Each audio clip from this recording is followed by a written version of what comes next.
Ka'batullohning ustidagi Ka'ba po'stida o'zbekistonlik insonning ismi yozilganligi haqida eshitganmisiz? Agar bu inson kimligini bilishni istasangiz, videoni oxirigacha tomosha qiling.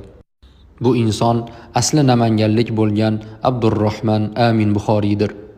Bu insonning ismi islom diyorida yuqori hurmat bilan tilga olinadi.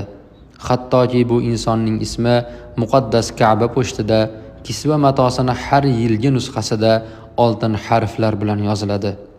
Chunki bu inson kisvaning dizaynini sulus uslubida kashf qilgandir va Saudiyada o'tkazilgan xattotlik musobaqasida g'olib bo'ladi va mukofot uchun taklif qilingan pulni rad etib, uning o'rniga ismlarini kisvaning har bir nusxasida yozilishini so'raydi va Saudiya hukumati ham bu taklifni qabul qiladi.